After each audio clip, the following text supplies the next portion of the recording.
माझं नाव सुवर्णा जाधव। हा व्हिडिओ मी पूर्ण शुद्धीत करतेय। मला खूप भीती वाटतेय। उद्या जर माझं किंवा माझ्या कुटुंबाचं काही बरं वाईट झालं तर त्याला एकच व्यक्ती जबाबदार असेल आणि ती व्यक्ती म्हणजे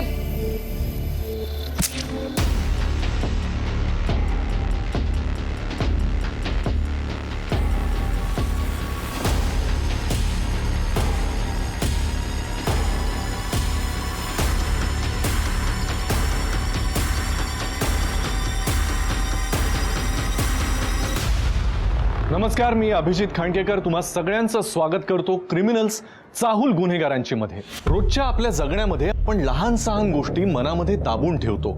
एखाद्याचा मत्सर वाटून त्याच्याबद्दल मनामध्ये राग ठेवून एखादी गोष्ट आपल्या मनाविरुद्ध घडली आणि समोरच्याचा आपल्याला त्रास व्हायला लागला तर त्याच्या विरुद्ध सुडाच्या भावनेनं आपण पेटून उठतो।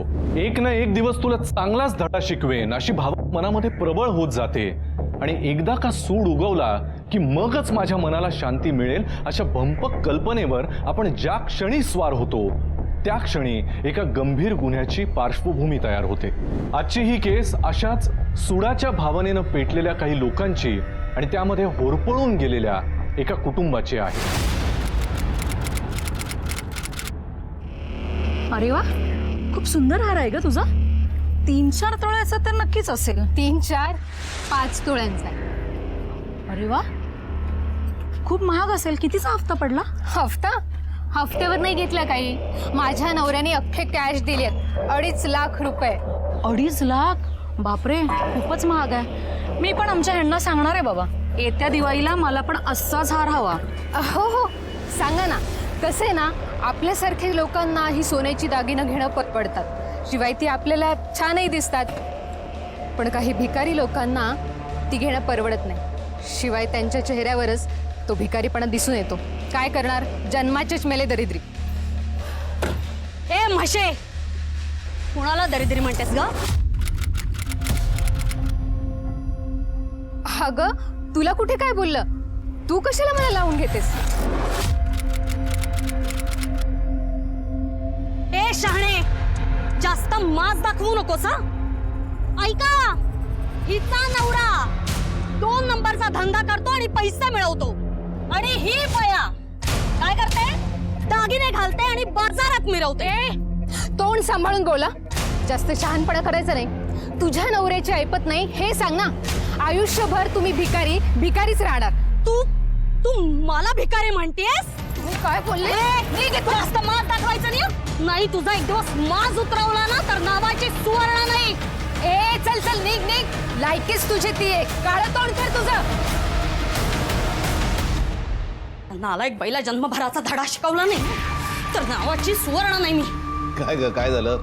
सकाळी सकाळी भांडण करून आलीस की काय कोणाशी? त्या नालायक वैशालीने डोकं फिरवलंय माझं।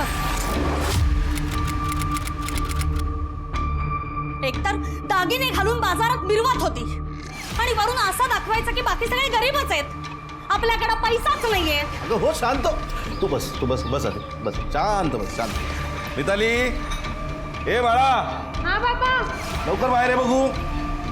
काय बाबा? आईसाठी नाही छानपैकी सरबत बनवणार। हो आणते।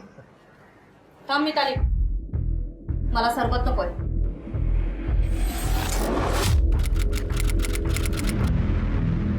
मला त्या वैशालीपेक्षा महागडे दागिने हवे। ती 2.5 लाखाचा हार घालून मिरवत होती ना, मला 3 लाखाचा हार हवाय। ए बाळा, एक काम कर, ते आपल्या कुंडीमध्ये ना पैशाचं झाड लावलंय का बघू नये। म्हणजे मी थट्टा करते असं वाटतंय? अहो, बायकोचं म्हणणं कधीतरी गांभीर्यानं घ्या। सुवर्णा गांभीर्याने घेतोय म्हणून तर हा विषय टाळायचा प्रयत्न करतोय ना। माणसाने ना अंथरूण पाहून पाय पसरावे। उगाच दुसऱ्याचं अनुकरण करण्यासाठी ना स्वतःच्या पायावर धोंडा मारून घ्यायचा नसतो। म्हणजे ती वैशाली बोलत होती तेच बरोबर आहे। आपण ना कर्मानंच दरिद्री आहोत। सुवर्णा, अगं काही बडबडू नकोस। खाऊन पण सुखी आहोत ना आपण। अरे दुसऱ्याला दाखवण्यासाठी हा मागडा देखावा कशाला?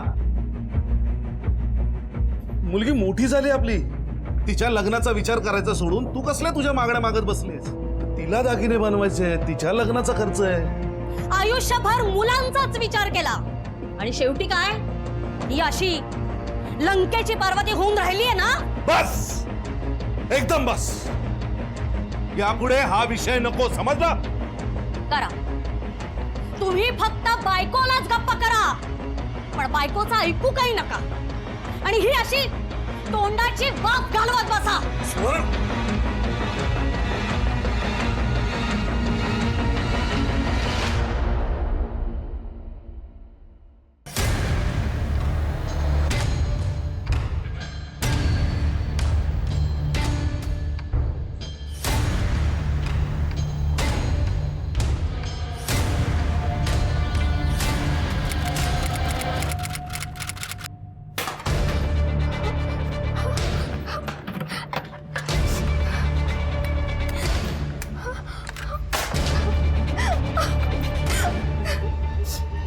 वैशाली काय ग, काय शोधतेस तू? हो माझे दागिने, माझे बांगडे, माझं नेकलेस काहीच दिसत नाहीये. काय कपाटात ठेवले होतेस ना तू? अहो असं काय करताय? तुमच्या समोरच तर ठेवले होते, काहीच दिसत नाहीये. कुठे गेले असतील? वेंधाळी आहेस का तू? हा, एक मिनिट. ही खिडकी बंद केली होतीस ना रात्री? अहो, आठवत नाहीये. आठवत नाहीये? अगं चोरी झाली आपल्या घरात, चोरांनी लुबाडलं सगळं. अगं तुला 100दा सांगितलं सारखं सारखं दागिने घालून रस्त्यावर फिरत जाऊ नकोस. चोरांनी तुझ्यावर पाळत ठेवली, आपल्या घराची माहिती काढली आणि लुबाडलं. हो मी काय म्हणते, आपण पोलीस स्टेशनला जाऊ. हा, आपण तक्रार करू त्यांच्याकडे. हे बघ, पोलिसांकडे जाऊन काही उपयोग होणार नाहीये. गेले तुझे दागिने, विसर सगळं. अशी कशी विसरू? मला माहितीये कोणी दागिने चोरलेत ते. तुम्ही चला माझ्यासोबत. मी म्हणते ना, तुम्ही चला. अहो मी लिस्ट ठेवली आहे तिकडे टेबलवर. सगळं सामान घेऊन या आठवणीने. काय काय सुवर्णा, कुठे ठेवलंस माझे दागिने? काय काय बोलतीये? अगं वैशाली, वहिनी, अगं वैशाली कुठे चाललीस तू? अगं दुसऱ्याच्या बेडरूम मध्ये असं घुसतात का? वैशो, डोकं फिरलाय का तुझा? हो डोकंच फिरलंय माझं. कुठे लपवलीस माझे दागिने? दागिने? ए जास्त भोळेपणाचा आवाज नकोस. हा, मला सगळं माहितीये. काल रात्री तू माझ्या घरी चोरी केलीस, माझे दागिने चोरलेस. मुकट्यानं माझे दागिने परत कर, नाही तर इथेच गाडीन तुला. एक मिनिट, तुझे दागिने चोरीला गेले? तुझे? याला म्हणतात दैव देत आणि कर्म नेत.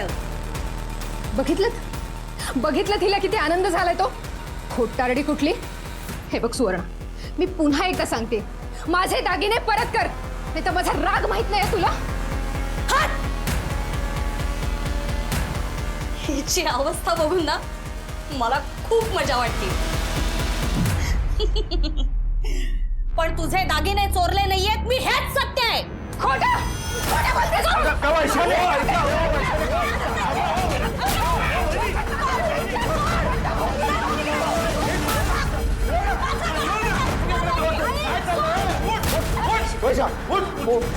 शांत हो. सोडणार नाही तिला. चोर कुठली? मला चोर म्हणते लायकी. हो शांत. हो वहिनी, तुमचा ना काहीतरी गैरसमज होतोय. अहो रात्रभर ती घरीच आहे, ती तुमच्या घरी येऊन कशी चोरी करेल? खोटारडे आहात तुम्ही, सगळे खोटारडे आहात. आता बघाच तुमची काय अवस्था करते ते. चला.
या बॅगेत बॉडी होती येस सर. बघा रे कोण कोणी गेलं होतं सर मी नाव काय तुझं सचिन. बॅगेला हात लावला बॉडी तू काढली हो साहेब मीच काढली. कल नाही आम्ही एवढं घसा फोडून सांगत असतो कुठल्याही अज्ञात वस्तूला हात लावू नका म्हणून. सॉरी साहेब. बघा रे यांचं नाव नंबर घेतलंय. हो सर. हे बघा गरज लागली तर पुन्हा चौकशीसाठी बोलू. निघा.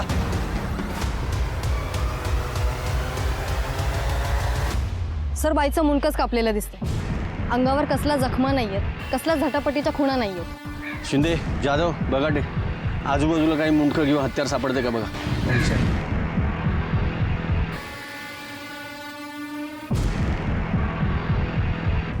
सर बाईचं वय अंदाजे 40 ते 50च्या दरम्यान वाटतं. तरी कन्फर्म वय आपल्याला लॅबमध्ये कळेलच. ही बॅग अगदी नवी कोरी दिसते आत्ताच दुकानातनं आणल्यासारखी. Yes sir. सर आजूबाजूला काहीच दिसलं नाही. सर काहीच नाही मिळालं. एक काम करा इथून 25 किलोमीटरच्या रेडियसमधल्या सगळ्या बॅग शॉपमध्ये चौकशी करा. अशी मोठी बॅग कोणी विकत घेतली होती का ते बघा. हा बॅग विकत घेणारा आपल्याला सापडलाच पाहिजे. डेड बॉडीची ओळख पटू नये म्हणून मुंडकच गायब केलंय. एक काम करा आजूबाजूच्या पोलीस स्टेशनमध्ये चौकशी करा की 40 ते 50 या वयोगटातली महिलेची मिसिंग कंप्लेंट आली आहे का. Yes sir.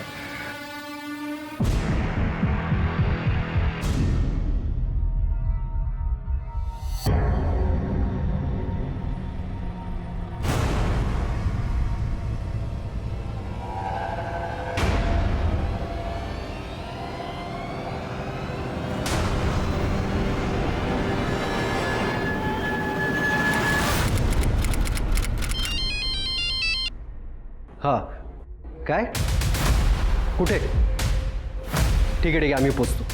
सर एक मुंडकं सापडले.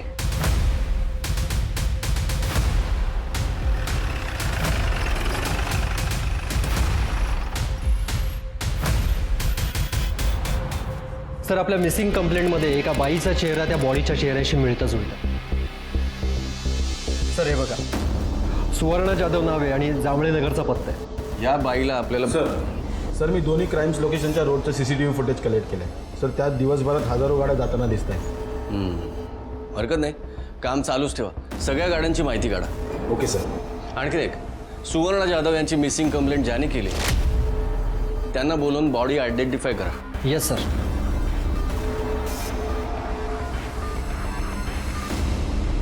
शीतल ए बाळा शीतल जेवायला ये. आजी पण आई बाबा कुठे आहेत? ते कधी येणार आहे? अगं येतील ते काळजी नको करू. तू जेवून घे. नाही मला भूक नाहीये. अगं अशी कशी भूक नाही. जेवायला बस. अगं बस येतील आई बाबा काळजी नको करू. हां जेवून घे तू.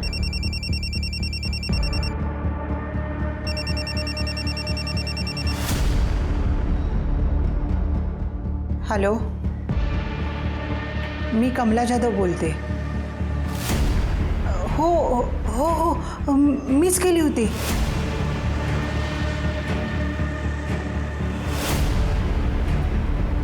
काय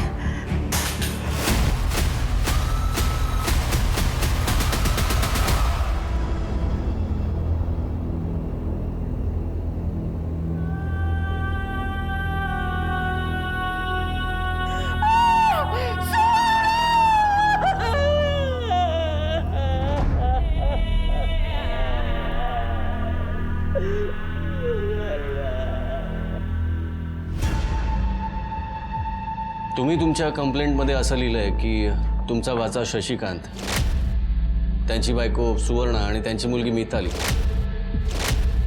हे तिघही 2 दिवसांपासून गायब आहेत, बरोबर? हो साहेब. मी जांभळेनगर पोलीस स्टेशनला कंप्लेंट केली होती पण ते म्हणाले की 24 तासानंतर कारवाई करू. कदाचित शशी आणि त्याचं कुटुंब न सांगता कुठेतरी निघून गेलं असेल.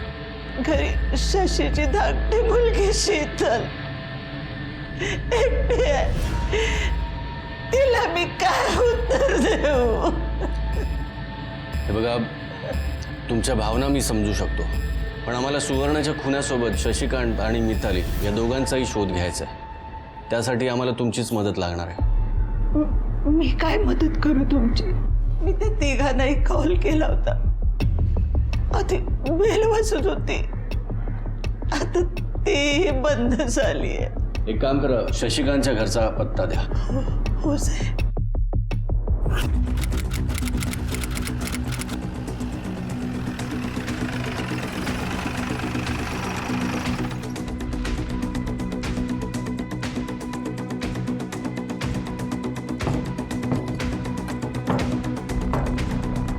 बघा ते लॉक तोडा. Okay sir. साहेब, ही शीतल माझ्या शशीची मुलगी. हिला लहानपणापासून माझा लळा आहे, म्हणून येते कधी कधी माझ्याकडे. सर माझे आई बाबा आणि ताईबद्दल काही समजलं का? सर.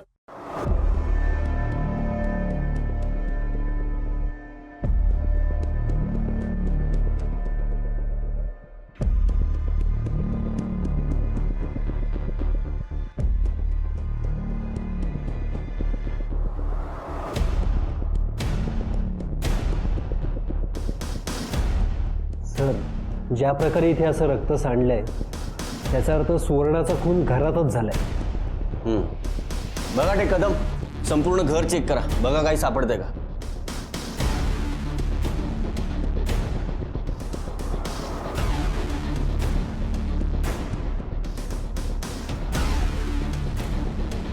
सर 3 फोन मिळाले, स्विच ऑफ आहे. एक काम करा, सायबर टीमकडे पाठवून द्या. Okay sir. सर मला वेगळाच संशय आहे. हा खून शशिकांतने केला असेल? तसं असेल तर तो आपल्या मुलीला घेऊन पळून का गेला असेल. एक काम करा, फॉरेन्सिक टीमला बोलवून ब्लड सॅम्पल घ्या आणि घर सील करून टाका. Yes sir. साहेब साहेब, सुवर्णाला काही झालंय का? इथे सगळे लोक बोलतात सुवर्णाचा खून झालाय. हो, म्हणजे आता त्याचा खुनी शोधावा लागणार आहे. तुम्ही सुवर्ण आणि तिच्या कुटुंबाला ओळखता? हो साहेब, तुम्हाला त्या खुन्यांना पकडायचं आहे ना.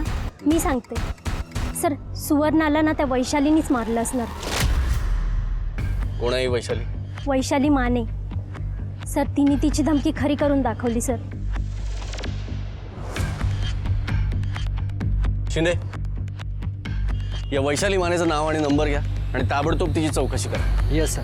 कुठे राहतात ते?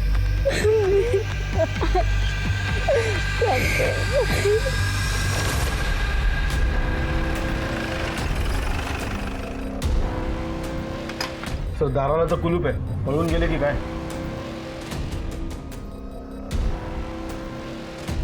वैशाली माने इथंच राहतात का? हो साहेब, इथेच राहतात. कुठे गेल्यात त्या? वैशाली आणि त्यांचा नवरा दीपक कालच गावाला गेलेत, काहीतरी काम असं सांगत होते. कुठलं गाव आहे काय माहिती आहे? हो साहेब, कुर्डी गाव आहे त्यांचा बघा.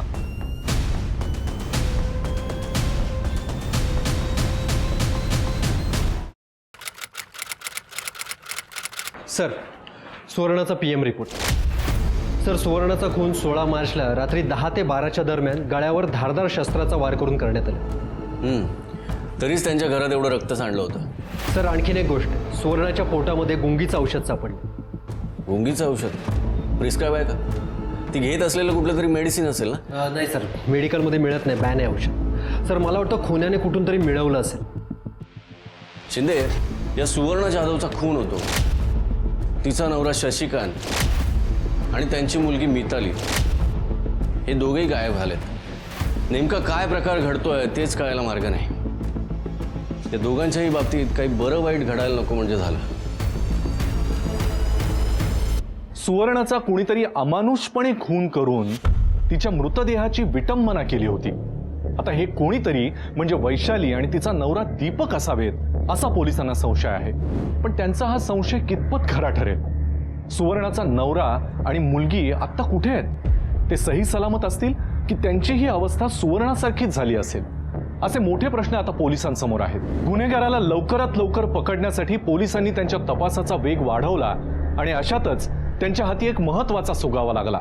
सर याच्याच दुकानातून बॅग विकली गेली. काय रे, काय बोलतं ते? हो साहेब, ती बॅग मी आजच दुकानातून घेतली होती. सर कालच हा इम्पोर्टेड कंपनीचा माल आलाय. क्वालिटी तर बघा आणि एकदम स्वस्त. ठीक आहे, मला अशा सेम 3 बॅग हवे. 3 बॅग? अच्छा, मी गोडाऊनमधून घेऊन येतो. तुम्ही 2 मिनिटं थांबा. कोण होता तो माणूस? दिसायला कसा होता? साहेब, दिसायला तर तो एकदम साधाच होता, पण त्याला भरगच्च दाढी होती आणि त्याने माझ्याकडून 3 बॅग्स घेतल्या होत्या तशाच. 3 बॅग? सर काहीतरी गडबड आहे. 3 व्यक्ती गायब आहेत आणि 3 बॅग विकल्या गेल्यात. या बॅग कधी विकल्यास काय आठवतं का? हल्लीच विकल्या होत्या साहेब, 15 तारखेला. सर म्हणजे सुवर्णाचा खून होण्याच्या 1 दिवस आधी. एक काम करा, याला आपल्या स्केच आर्टिस्टकडे घेऊन जा आणि त्या माणसाचं स्केच काढा. Yes sir. हॅलो, कुठे? ठीक आहे आम्ही पोचतोय. सर, वैशाली आणि तिचा नवरा सापडला. घेऊन या त्या दोघांना. Yes sir. सर, ही वैशाली आणि दीपक माने. सर, आम्हाला इथे का आणलं? हे बघा, मला मान्य आहे माझे आणि सुवर्णाचे काही वाद होते, पण म्हणून मी तिचा खून करेन का? तुम्ही सुवर्णाला मारण्याची धमकी दिलीत आणि काही दिवसातच तिचा खून झाला. या गोष्टीला आम्ही योगायोग मानायचं का? कोणीतरी तुमचे कान भरण्याचा प्रयत्न करतो. आमच्यावर जळणारे खूप आहेत आणि म्हणून या केसमध्ये अडकवण्याचा प्रयत्न करतो. बघा तो दुकानदार आहे ना आपल्याकडे? हो सर, बाहेरच आहे. घेऊन या त्याला. Okay sir.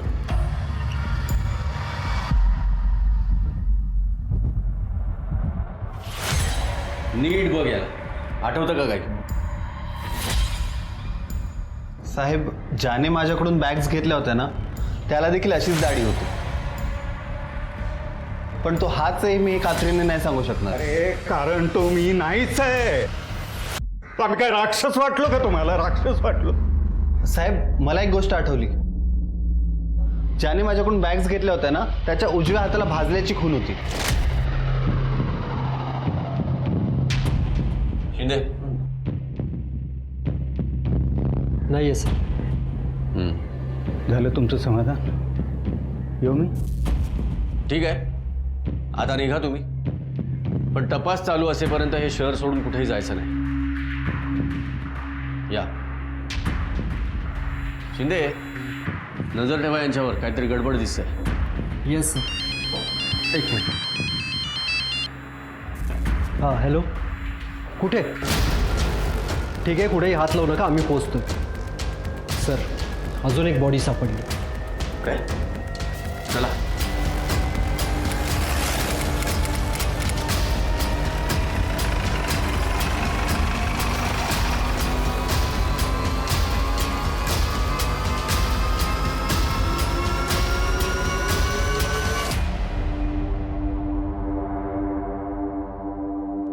Sir, body sadly आहे. खून 4-5 दिवस तरी झाले असतील.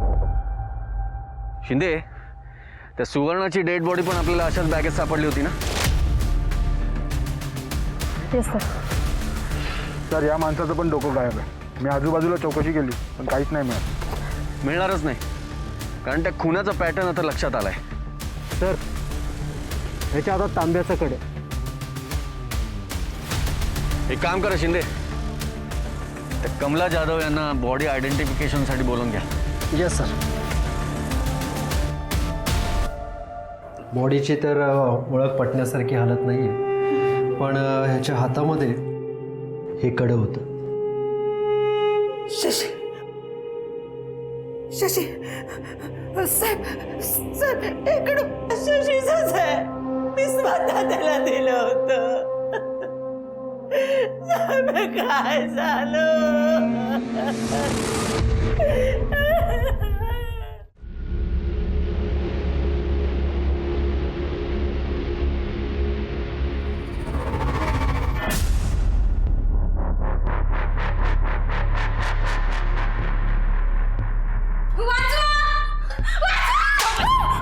कशात कसा बोलतेस तू?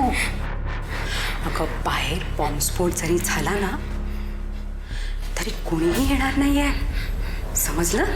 कारण बाहेर सगळं सामसूम आहे. एकदम गप. प्लीज मला जाऊ दे. तुम्ही मला इथे का आणलंय? प्लीज मला माझ्या आई बाबांकडे जाऊ द्या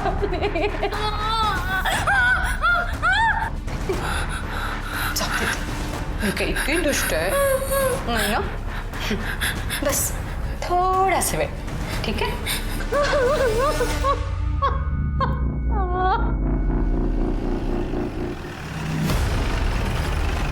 सर सर सर मागे 4 दिवसात एकच कुटुंबातील 2 हात झाले. कोण याच्या पाठीमागे? सर हे नक्की कुटुंबियाबद्दल कोणी केलंय की यामध्ये एखाद्या सिरियल किलरचा हात आहे?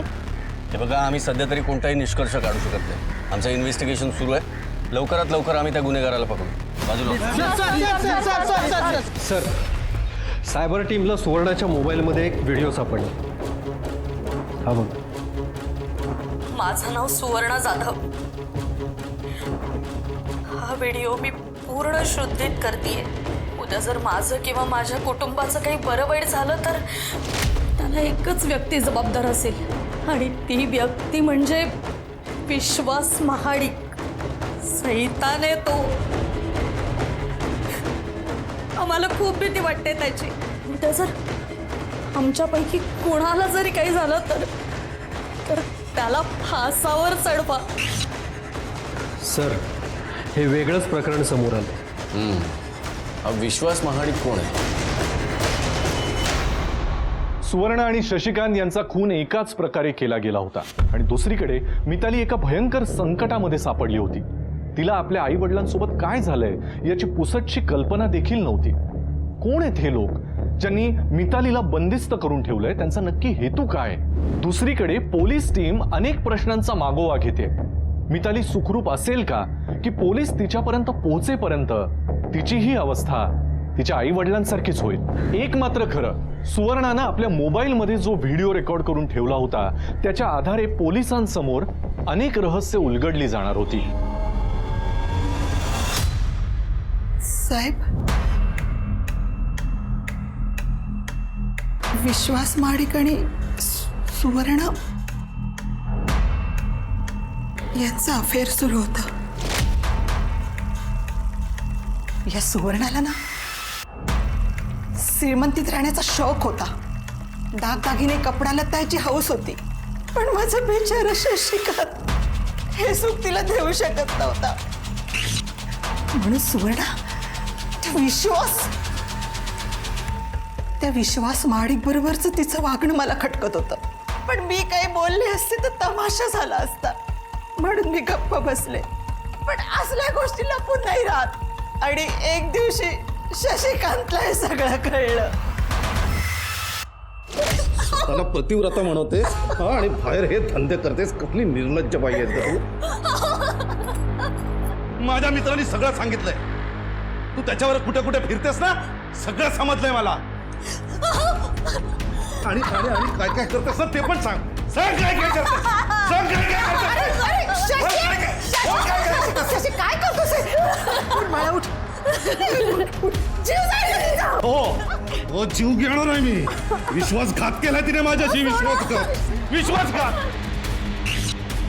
आपल्या कुटुंबासाठी शशिकांतनी हा मुद्दा ताणून नाही धरला. आणि एके दिवशी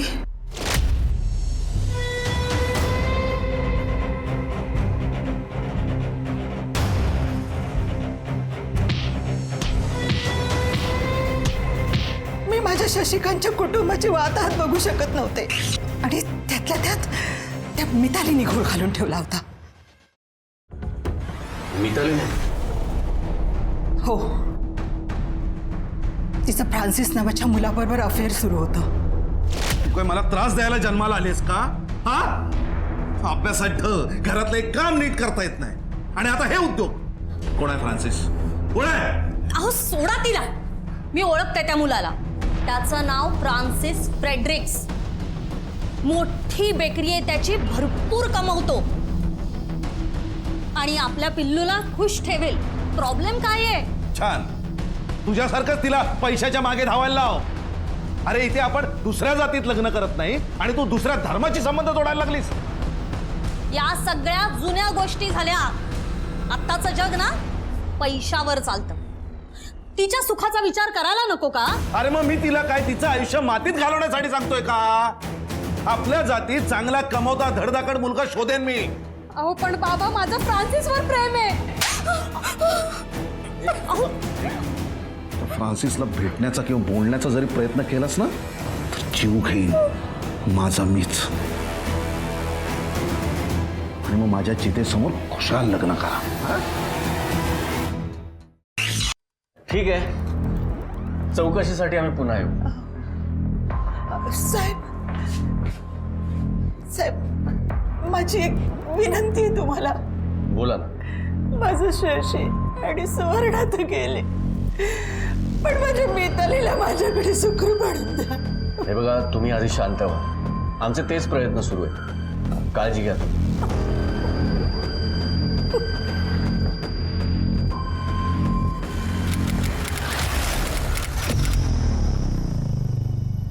मिस्टर विश्वास महाडिक, यावर तुमचं काय म्हणणं आहे? साहेब, तुमचा काहीतरी मोठा गैरसमज झालेला दिसतोय. पहिली गोष्ट म्हणजे मी सुवर्णाच्या मागे गेलो नव्हतो, उलट तिनेच मला तिच्या प्रेमाच्या जाळ्यात अडकवलं होतं. मैं कमी. हो, या ना, बसा. थँक्यू. Thanks a lot.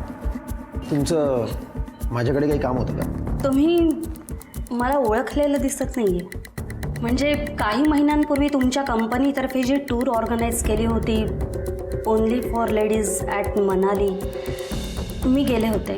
हो, अच्छा अच्छा. खरं तर तेव्हा पहिल्यांदाच पाहिलं मी तुम्हाला. आणि गेल्या काही वर्षात तुमचा बिझनेस तुम्ही कशा पद्धतीने वाढवलाय हे जेव्हा समजलं ना, मी तुमच्या प्रेमात पडले. काय? म्हणजे मी खूप इम्प्रेस झाले. तुम्ही अशी एखादी टूर नाही का ऑर्गनाईज करत, जिथे तुम्ही स्वतः असता? हो, म्हणजे एखादी फॉरेन ट्रिप वगैरे असेल तर मी नक्की जातो. हो, वा हो. मग मलाही खूप आवडेल तुमच्या सोबत यायला. येते मी. या.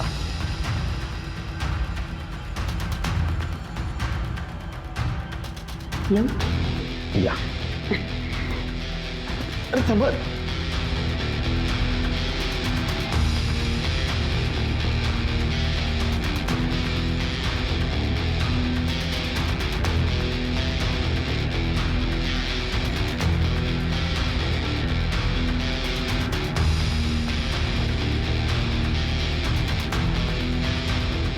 मी नकळत तिच्यात अडकत गेलो.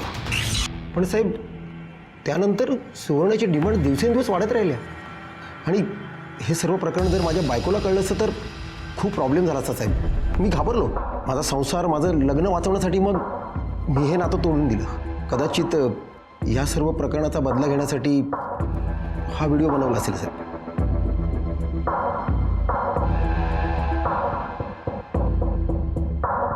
मिस्टर विश्वास, कदाचित या उलटही असू शकेल. म्हणजे सुवर्णानेच तुमच्याशी नातं तोडलं असेल आणि तुम्हाला तिचा राग आला असेल, म्हणून तुम्ही तिच्या आणि तिच्या कुटुंबाच्या जीवावर उठला असाल. नाही नाही साहेब, हे सर्व खोटं आहे साहेब. खरंच खोटं आहे. सुवर्णाचे मिस्टर शशिकांत यांना मारहाण कोणी केली होती? मला काय माहीत साहेब. साहेब, उगाच तुम्ही या प्रकरणात मला अडकवू नका साहेब. या महाराणीशी माझा काही एक संबंध नाही आहे. Cool, relax. चहा थंड होतं. मी पुन्हा चहा प्यायला येईन. तोपर्यंत हे शहर सोडून कुठेही जायचं नाही, कळलं?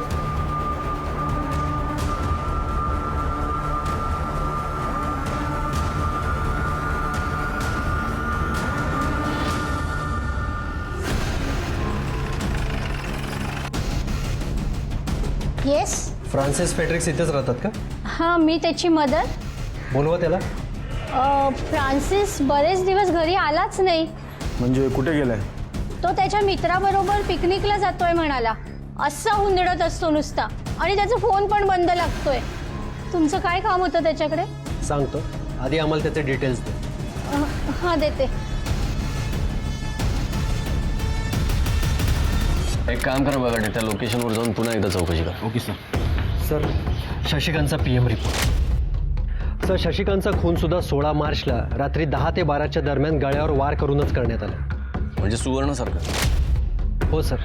आणि त्याच्या घरात जे रक्त सांडलं होतं ते सुवर्ण आणि शशिकांतचं हे सिद्ध झालं. म्हणजे 2च ब्लड सॅम्पल सापडले. याचा अर्थ मिताली अजूनही जिवंत असू शकते. असू शकते सर. आणि एक महत्त्वाची गोष्ट, शशिकांतच्या पोटात सुद्धा सुवर्णासारखंच गुंगीचं औषध सापडलं. म्हणजे दोघांनाही मारण्याच्या आधी बेशुद्ध करण्यात आलंय. बरं, त्या फ्रान्सिसचं काय झालं? सर तो फरार आहे. पण सर मला संशय आहे की या केसशी त्याचं काहीतरी कनेक्शन आहे. पण मला विश्वास महाडिकवर डाऊट आहे. तो नक्कीच आपल्यापासून काहीतरी लपवण्याचा प्रयत्न करतोय. एक काम करा, या विश्वास महाडिकची माहिती गोळा करा आणि त्या फ्रान्सिसला लवकरात लवकर आपल्या ताब्यात घ्या. Yes sir. आता राहिली मिताली. निदान ती तरी सुखरूप असायला हवी. लेक लाडगी त्या घरची होणार सुनही आखरची. तुझ्यासाठी जेवण आणलंय.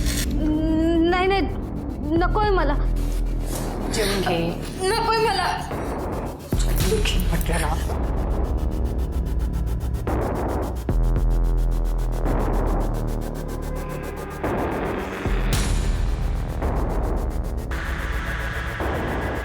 तू मला दुष्ट समजतेस ना, पण मी दुष्ट नाहीये ग. मला जे सांगितलं जातं ना तेच मी करते.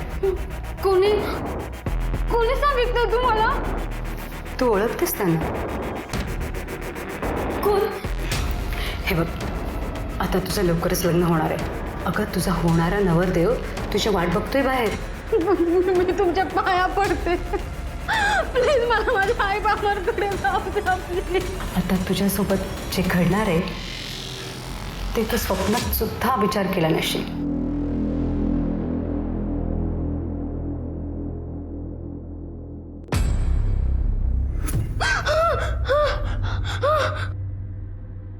कोण आहे तुम्ही? कोण आहात तुम्ही? काय करता इथे?